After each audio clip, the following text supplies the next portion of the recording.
Assalamualaikum viewers, welcome to my YouTube channel. In today's module, I will give you an introduction about the combined competitive examination and the general introduction and tips about screening tests of combined competitive examination. Remember this thing कि ये just introduction है and इंशाल्लाह अपनी next videos and lectures में मैं जो हर screening test के 5 sections हैं मैं उन पे अलग अलग से डिस्कस करूँगी और हम उनको प्रैक्टिस करेंगे. So no worries, this is just an introduction ताकि आप लोग अवेयर तो हो जाएं कि एग्जैक्टली कंबाइंड कॉम्पिटिटिव एग्ज़ाम होता कैसे है, कौन से सेक्शंस होते हैं और उसके क्या स्टेप्स हैं. So let's start. सबसे पहले मैं ये बताना चाहती हूँ कंबाइंड कॉम्पिटिटिव एग्ज़ाम है क्या.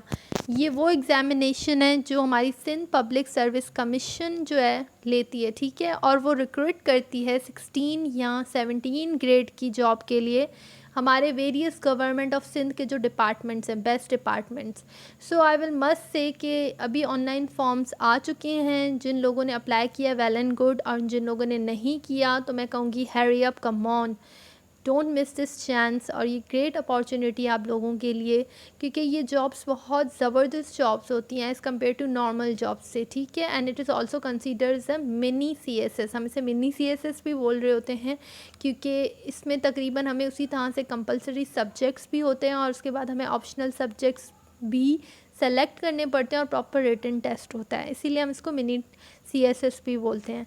इसकी एलिजिबिलिटी क्राइटेरिया सिंपल है, मेल फीमेल सारे आपके सेलेक्ट हो सकते हैं, लेकिन वो पाकिस्तान के सिटीज़न होने चाहिए और उनका डोमिसाइल और वो परमानेंट रेजिडेंट होने चाहिए सिंध के, ठीक है. पंजाब के KPK के अलाउ नहीं है, सिंध के उनका डोमिसाइल होगा तभी वो सेलेक्ट हो सकते हैं, नहीं हो सकते. जो भी पंजाब के हैं KPK के, मैं पहले बता दूं कि वो इस जॉब के लिए अप्लाई नहीं कर सकते.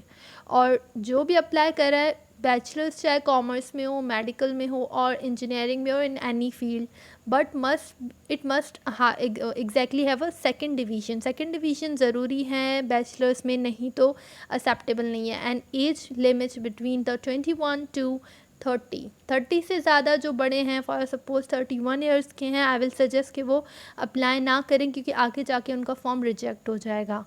और 30 ईयर्स से अबव वो लोग एलिजिबल हैं जो already are in a job of we can say federal और द सिंध गवर्नमेंट, जो सिंध गवर्नमेंट और फेडरल गवर्नमेंट में करंटली जॉब कर रहे हैं, ठीक है, और उनको तकरीबन कंटिन्यू 4 ईयर्स हो चुके हुए हैं, तो वो एलिजिबल है. लेकिन उनकी लिमिट भी 35 है और ये सिर्फ हमारे गवर्नमेंट एम्प्लॉयज़ के लिए हैं, नो प्राइवेट एम्प्लॉयज़. सो जो प्राइवेट एम्प्लॉयज़ हैं और 30 से अबव हैं तो वो जान लें कि ये उनके लिए एलिजिबल नहीं है. कंबाइंड कॉम्पिटिटिव एग्जामिनेशन के लिए एलिजिबल है या तो 30, या जो गवर्नमेंट या फेडरल के इदारे में हैं वो 35 एज लिमिट तक अप्लाई कर सकते हैं. Okay, now comes to the stages. हम जब भी अप्लाई करते हैं कंबाइंड कॉम्पिटिटिव एग्ज़ाम के लिए, we have 4 basic stages. First होती है the registration, in which we fill the online application form. हमें ऑनलाइन एप्लीकेशन फॉर्म फिल करना होगा. अगर किसी को क्वेरी होती है तो इन नेक्स्ट वीडियो में जो है एप्लीकेशन फॉर्म का भी बता दूंगी कि how to fill the challan and the online application form for combined competitive exam. और इसके अलावा हम फ़ीस चालान पे करेंगे 1000 का, या तो हम ब्रांच ऑफ स्टेट और नेशनल बैंक ऑफ पाकिस्तान में.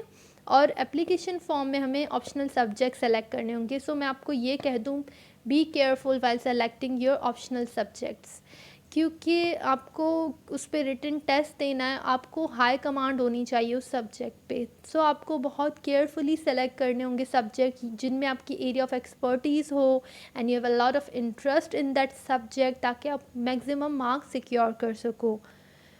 और उसके अलावा नेक्स्ट स्टेप होता है स्क्रीनिंग टेस्ट. मैं आपको बताती हूँ स्क्रीनिंग टेस्ट में क्या आता है. जब एक बंदा स्क्रीनिंग टेस्ट क्लियर करेगा तो हमारा रिटन टेस्ट होता है. रिटन टेस्ट के बाद फाइनली हमारी वाइवा वॉइस होती है और फिर सिलेक्शन होती है.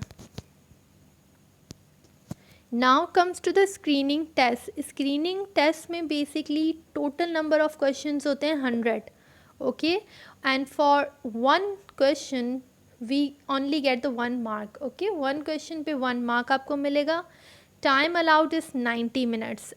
और क्वेश्चन सारे होते हैं मल्टीपल चॉइस क्वेश्चन, सिंपल आपको टिक लगाना होता है. You have given the 4 options और you have to select 1 option.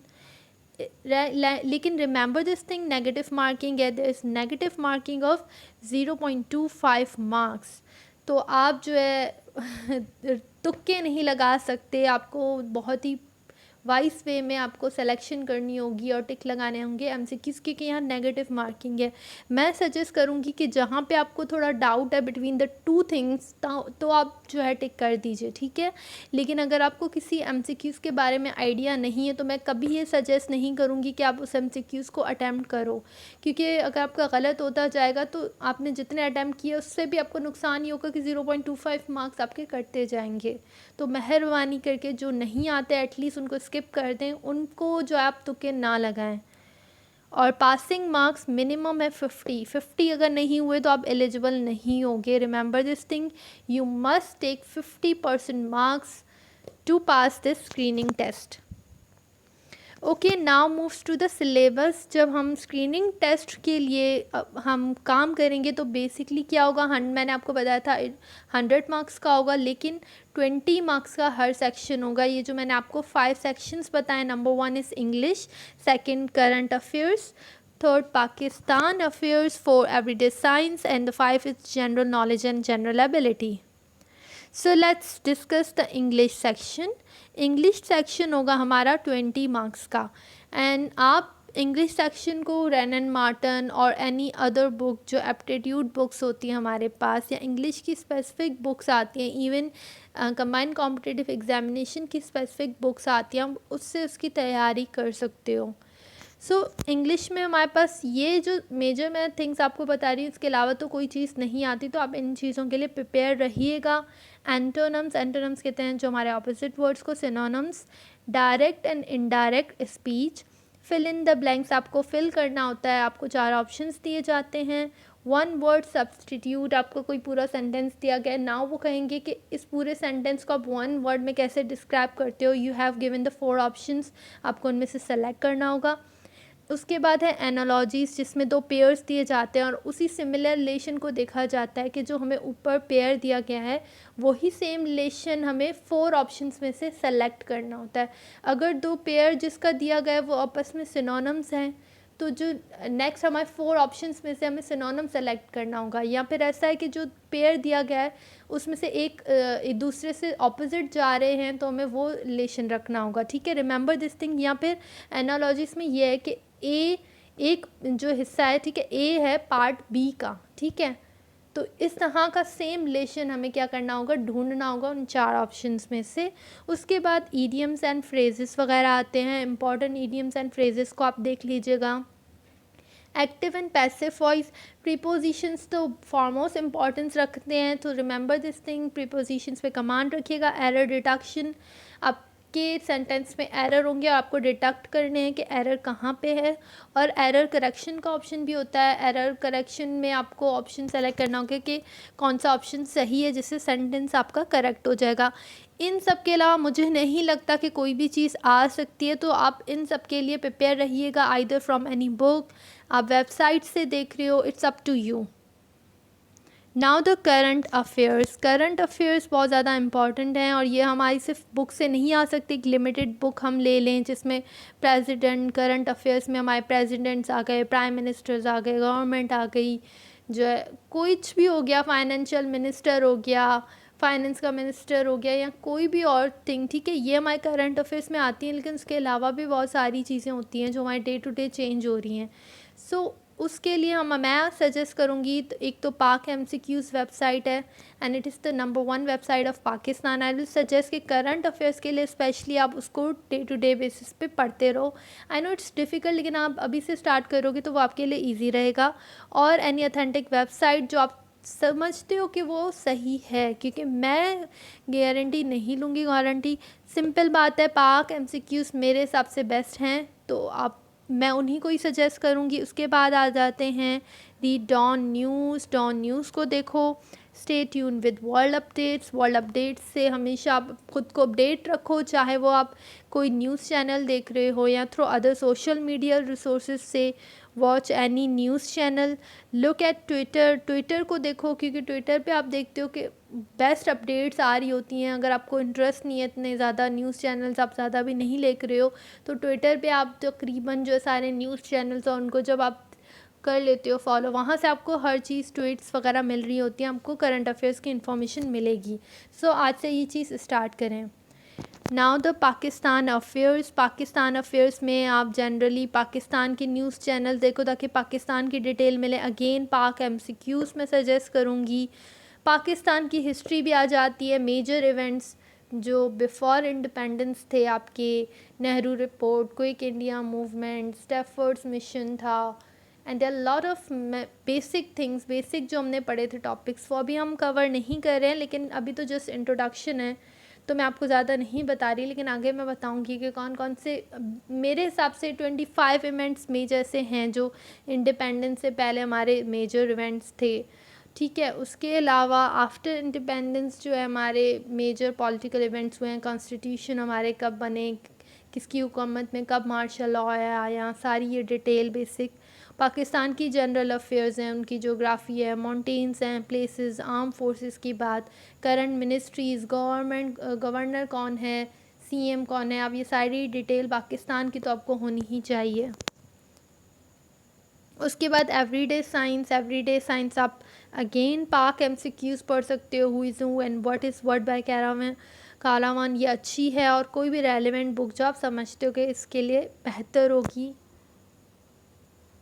Overall general knowledge आएगी। ओवरऑल जनरल नॉलेज में आप देखते हो कि वर्ल्ड की नॉलेज, वर्ल्ड में ग्लेशियर्स हैं, सीज़ बेसिक हैं, ओशंस की बात करें हम लोग, उसके अलावा नोबल प्राइजेस वगैरह, कोई फेमस प्लेसेस हो गए, स्पोर्ट्स हो गया, स्पोर्ट्स इम्पॉर्टेंट एक पॉइंट है। उसके अलावा इंटरनेशनल हमारे डेज़ होते हैं, गेम्स हो गई, पॉलिटिकल कोई इम्पॉर्टेंट इवेंट्स हुए हैं वर्ल्ड में जो पहले हो चुके हैं, पार्लियामेंट्स हैं हमारी डिफरेंट कंट्रीज़ की, करेंसीज़, उनके कैपिटल्स वगैरह, जोग्राफ़ीज़ हो गई, वाटरफॉल्स हो गए, इंटरनेशनल ऑर्गेनाइजेशंस लाइक WHO हो गई, ILO हो गया, वर्ल्ड बैंक की डिटेल कब बनी, हेडक्वार्टर कहाँ पे है, सारी ये जनरल नॉलेज आपको आनी चाहिए। और ये आप अगेन वही मैं बताई कि आप हु इज़ हु और व्हाट इज़ व्हाट से पढ़ सकते हो, ये काफ़ी अच्छा ऑप्शन है। इसके अलावा एप्टीट्यूड की भी बुक्स हैं, आप वहाँ से भी पढ़ सकते हो।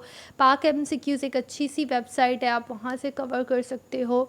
लेकिन आज से आप स्टार्ट करोगे तो हो पाएगा पॉसिबल। और एक बात मैं ये भी कहूँगी कि स्मार्ट स्टडी करो, ठीक है, इतना रश नहीं करो, हर चीज़ पढ़नी है, हर चीज़ पढ़नी, थोड़ा स्मार्टली सोचोगे, इम्पॉर्टेंट थिंग्स को हाईलाइट करके आप सोचोगे, एक प्रॉपर टाइम टेबल बनाओगे, पेज पे ही आप एक प्रॉपर टाइम टेबल बना लो, मैं इतना परसेंट ये चीज़ ये पढ़ूँगा, ये टॉपिक आप एक दफ़ा लिख दो जनरल नॉलेज में भी कि ये मेजर एरियाज़ आ सकते हैं उस चीज़ में। 1 बाय 1 उसको कवर करते जाओ तो आपका इंशाल्लाह सब कुछ कवर हो जाएगा। नो वरीज़, अल्लाह भी आपके साथ है इंशाल्लाह, और सब आपके साथ हैं। अल्लाह आपको बेइंतहा कामयाबी अता करेगा। उसके बाद अब आता है रिटन टेस्ट। इसके बारे में हम इतना भी डिस्कस नहीं करेंगे क्योंकि अभी आने वाला है स्क्रीनिंग टेस्ट, वो जब क्लियर हो जाएगा तो इंशाल्लाह रिटन टेस्ट की भी बात करेंगे। मैंने आपको पहले बताया था कि रिटन टेस्ट में 2 चीज़ें होती हैं, एक होता है हमारे कंपल्सरी सब्जेक्ट्स, दूसरे ऑप्शनल सब्जेक्ट्स। कंपलसरी मतलब हमें एनी अटैम्प्ट करने में बस कोई ऑप्शन नहीं है, we have to attempt that questions और सब्जेक्ट्स एंड रिमेंबर वो 600 मार्क्स के होंगे एंड इट इंक्लूड्स इंग्लिश ऐसे, number 2 English Literacy and Composition, the 3rd general paper in Sindhi or in Urdu, you have given an option, 4th is current affairs and Pakistan affairs, 5 general science and ability, 6 Islamic studies और comparative study of major relations जो non Muslims हैं उनके लिए। ठीक है, अब ये 6 subjects तो आपको अटैम्प्ट करने ही हैं, लेकिन इनकी स्टडी अगर आप अभी से करते हो स्क्रीनिंग टेस्ट के लिए भी, अगर आप जनरल नॉलेज, करंट अफेयर्स, ये सारी चीज़ें आप देखें पढ़ेंगे, इंग्लिश, ये सारी चीज़ें आपकी काफ़ी हद तक कवर हो जाएंगी। लेकिन रिटन टेस्ट में कुछ और हिसाब से हमें पॉलिटिकल इश्यूज़ पढ़ने पड़ते हैं और MCQs के लिए थोड़ा क्राइटेरिया डिफरेंट है। लेकिन इंशाल्लाह हम रिटन टेस्ट के भी बात करेंगे जब वंस इंशाल्लाह स्क्रीनिंग टेस्ट क्लियर हो जाए। उसके बाद ऑप्शनल सब्जेक्ट्स होंगे 400 मार्क्स के, टोटल 7 ग्रुप हैं हमारे पास। ठीक है, उनमें से आपको सेलेक्ट करने होंगे ऑप्शनल सब्जेक्ट्स एंड अगेन मैं कहूँगी जो जिस फील्ड का है उसी फील्ड का सेलेक्ट कीजिएगा जिसमें आपका इंटरेस्ट है, आपकी बहुत ज़्यादा स्ट्रॉन्ग ग्रिप है, नहीं तो आप जो है पास नहीं हो सकते। Thank you. ये था आज का लेक्चर। आई होप आप लोग को समझ आ गया और बेसिक कॉन्सेप्ट इसका कि कंबाइंड कॉम्पिटिटिव एग्जामिनेशन क्या है, उसमें क्या चीज़ें आ जाती हैं। हमारा पहले तो सबसे पहले स्क्रीनिंग टेस्ट आता है, उसके बाद रिटन टेस्ट और इंशाल्लाह उसके बाद होता है वाइवा वॉइस। ठीक है, so I hope you like this video. अगर आप लोग को पसंद आई ये वीडियो तो प्लीज़ कमेंट कीजिएगा, लाइक कीजिएगा, इवन शेयर कीजिएगा और मेरा चैनल सब्सक्राइब करना मत भूलिएगा। ओके, अल्लाह हाफिज़ माय स्वीट मेंबर्स।